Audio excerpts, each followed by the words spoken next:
In this lecture, we will learn about the mediator design pattern and how to implement it in Python. Mediator is a behavioral design pattern that lets you reduce chaotic dependencies between objects. It restricts direct communication between objects, forcing them to collaborate only via a mediator object. When do we use this design pattern?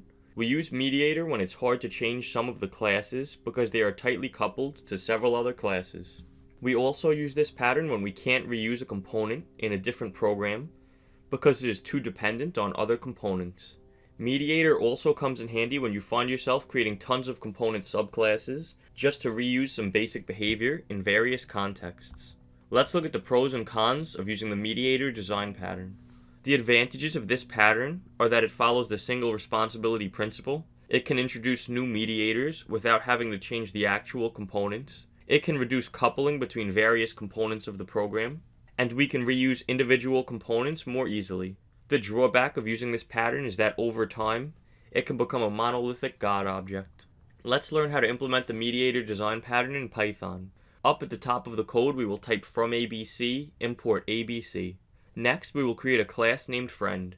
This class will serve as the base friend class that will be an abstraction of what a friend is.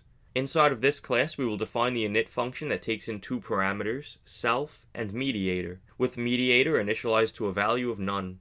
Inside of the init function, we will set self.mediator equal to mediator. After that, we will create a class named angryFriend1.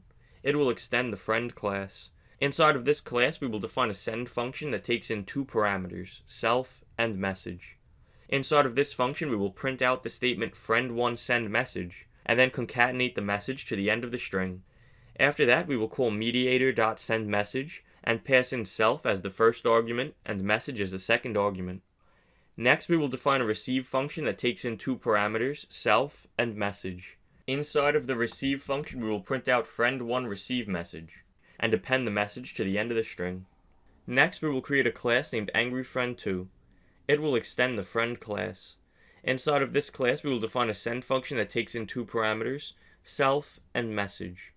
Inside of this function, we will print out friend2 send message and then concatenate the message to the end of the output string. Then we will call mediator.sendMessage and pass in self and message. After that, we will define a receive message that takes in two parameters, self and message. Inside of the receive function, we will print out friend2 receive message and concatenate the message to it. Next, we will create a mediator class. This class is going to serve as the base class for our concrete mediator class. We will use the class keyword and name our class mediator. It will extend the ABC class. Inside of this class, we will define a send message function that takes in three parameters, self, caller, and message. We will use the pass keyword inside of the function, since the concrete mediator class will implement it. After that, we will create a class named concrete mediator that extends the mediator class. Inside of it, we will define the init function that takes in three parameters, self, friend1 of type angryFriend1, and friend2 of type angryFriend2. Inside of the init function, we will initialize self.angryFriend1 to friend1, and self.angryFriend2 to friend2.